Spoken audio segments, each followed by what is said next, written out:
Salut tout le monde, aujourd'hui je vais vous présenter un kit water cooling pour PC du coup, donc pour mon PC. Donc ma configuration c'est un i5 6600K, un SLI de MSI, une carte mère MSI, là pour le moment j'ai une Gaming M3, je vais passer sur une M7. Donc je vais vous présenter le kit, je l'ai commandé sur Amazon, donc du coup je l'ai acheté 160 €. On a dessus donc déjà 3 radiateurs LED RGB, donc ils ont l'air plutôt bien fini, de marque Freeze Mode, donc ok, je connais pas encore, on verra bien. Donc ils sont LED, des ventilateurs LED RGB, dessus ils ont deux connectiques, ils ont un Molex et une connectique 4 pins, du coup ça doit être un 12 volts pour le contrôleur. Donc voilà, donc 3 ventilateurs comme ça. Voilà, du coup on a 2 mètres de tuyaux en PVC, donc ils sont souples, ils sont pas rigides, donc du coup c'est plutôt bien, on a juste à couper, c'est pratique, mais juste avec une pince on coupe, c'est fini. Alors le premier carton, qu'est-ce qu'on a ici du coup? Donc water cooling, freeze mode, du coup la partie s'ouvre. Bah alors du coup là on est sur le water block, ça va, il est assez lourd. Ici du coup on a un petit ruban de LED, je pense qu'on pourra coller du coup sur le bloc pour l'éclairer. Donc le bloc il est plutôt cool, ça va, il est assez lourd quand même. Il teste son poids, on va l'ouvrir. Donc il y a le petit film plastique à enlever, on va le laisser pour le moment. Donc le water block il est plutôt cool, il est plutôt sympa franchement. Donc il a toutes les gravures à l'intérieur pour un meilleur refroidissement, on voit les filetages.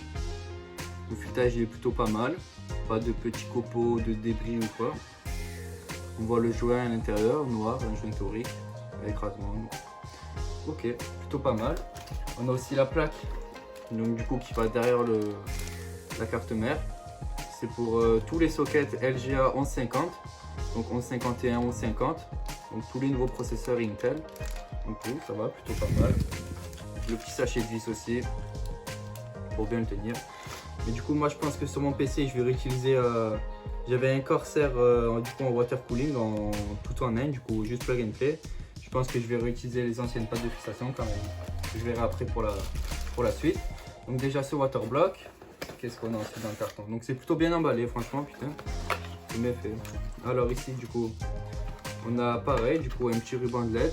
Donc là on est sur le water block GPU, celui-là. Carte graphique, celui-là je le mettrai sur ma deuxième carte graphique, du coup celle qui chauffera le moins, et la première je mettrai un water block de la marque Bike Ski que je recevrai un peu plus tard. Donc pareil, il est assez bien fini, il pèse aussi son poids, donc toujours de la même marque, Freeze Mode. Il est plutôt assez bien fini aussi, on voit, il y a toutes les gravures à l'intérieur pour le meilleur refroidissement. Du coup elles seront ici pour les connecteurs. Ah, là on pourra mettre des bouchons si on choisit soit ici soit ici, si vous mettez votre carte graphique du coup en long comme ça, donc pourquoi pas. Non, il est plutôt beau aussi. Ici il nous donne un peu de pâte thermique, donc le sachet de vis également pour le GPU, donc ok. Ensuite, alors là qu'est-ce qu'on a? Alors là du coup on a tous les embouts. Donc les embouts du coup, là le bouchon, là on a le contrôleur du coup. Avec le contrôleur du coup il a une petite télécommande intégrée où on peut choisir du coup la couleur qu'on veut, on peut choisir la vitesse de rotation des ventilateurs. On va ouvrir le contrôleur pour voir.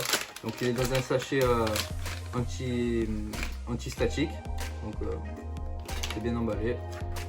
Donc là du coup on est sur le contrôleur, ce sont des 4 volts, du coup c'est un 12 volts. Il a également, ok, donc ça c'est l'entrée. Et il a une horloge aussi, on a une clock. Donc avec une pile quartz. Il doit y avoir un timer dedans. Pourquoi pas. Donc du coup on a vraiment pas mal de bouchons. Là le connecteur du coup c'est en Molex. Donc c'est pas ce qui manque, le Molex. Donc on a des bouchons, des petits connecteurs du coup pour les radiateurs avec les durites. Donc sinon c'est assez complet franchement. On a un petit paquet. Donc, on a de quoi faire. Voilà ça. Alors ensuite qu'est-ce qu'on a ici? Je pense que celui-là ça va être le réservoir. Donc le réservoir il est aussi, le petit sachet de vis. Il est assez bien emballé. Alors là du coup on a pas mal de choses. On doit les plaques de soutien. Du coup moi le réservoir je le mettrai par ici du coup sur mon PC. Ici, du coup, on a les supports pour le tenir. Donc c'est juste un clip. C'est plutôt cool. Encore un sachet de vis, du coup. Là, on a 2 joints toriques, du coup, pour le réservoir. Qu'est-ce qu'on a d'autre dedans? Alors, le réservoir, on va l'ouvrir quand même. On va le regarder. Ouh, il est plutôt beau. Il faut juste qu'on dévisse ici. Ah non, il est bien fini. Donc, on a un trou ici, du coup. Ah, mais ici, c'est le bas. Voilà. Alors, il se met comme ça, le réservoir, du coup. Alors, la pompe, elle se connectera là. On renverra, du coup, par ici. Là, on a notre sortie, du coup, enfin, notre entrée en réservoir. Donc, du coup, qui découlera du radiateur qui viendra dans le réservoir. Et donc, ici, du coup, on a un remplissage pour remplir le réservoir. Plutôt cool, il est pas mal, il est super beau. Donc, il est en verre aussi. Ah, mais il est en plexiglas, du coup. Ou en acrylique, je sais pas encore. Mais pour le moment, c'est plutôt de la bonne qualité. On va le mettre ici.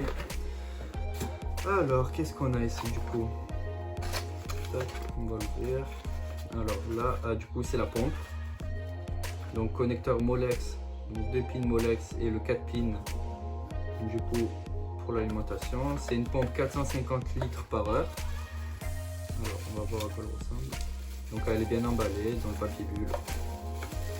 C'est plutôt cool. Donc la pompe. Alors là du coup notre entrée. Alors du coup on a une entrée ici, une sortie là.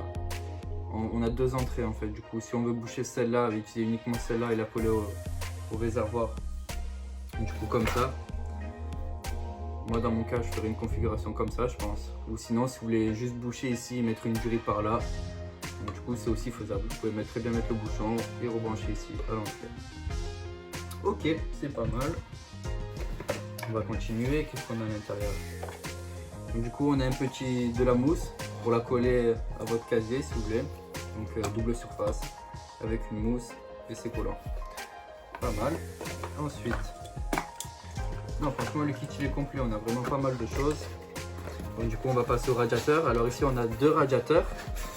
Donc il y en a un qui est de 280 et un du coup de 120 ou 140, je sais plus exactement. Le radiateur c'est un radiateur en aluminium. Donc on a un petit sachet de vis aussi dedans. Donc c'est des vis longues. Pouvoir mettre le ventilateur dessus aussi. Donc lui c'est le petit, lui je l'utiliserai uniquement pour les cartes graphiques, du coup celui-là ça chauffe un peu moins, bon ça chauffe toujours aussi bien quand même. Alors là du coup là on pourra mettre les bouchons, là ils ont mis des petits bouchons en plastique pour éviter que il y ait des conneries qui rentrent dedans. Donc c'est un radiateur en alu, il est de bonne qualité. Avec le radiateur ça fera plutôt bien, avec de toutes les couleurs aussi. Il fera une bonne upgrade sur le PC. Hop, voilà pour le radiateur celui-là. On va passer au deuxième radiateur du coup et le dernier colis. Et le dernier colis final. Voilà. On va l'ouvrir. Bon, alors déjà encore des sachets de vis. Donc des petites et des plus longues. D'accord. Plutôt pas mal. On va le déballer. Donc toujours radiateur en aluminium aussi. C'est un noir mat du coup, plutôt bien fait. Voilà, les ailettes elles n'ont pas un seul problème, elles sont toutes clean. Voilà pour le radiateur. Donc du coup je vais tout monter hors caméra et puis après je vous montre. Donc c'est tout pour la présentation des pièces. On se retrouvera dans un deuxième épisode où on fera la mise en eau du PC, on l'allumera. On fera quelques benchmarks du coup du CPU et du GPU. On fera un stress test aussi. Et donc du coup voilà, c'est tout pour cette vidéo. On se retrouve pour la deuxième vidéo. Donc n'hésitez pas à mettre un petit like et un commentaire. C'est plutôt sympa. Merci.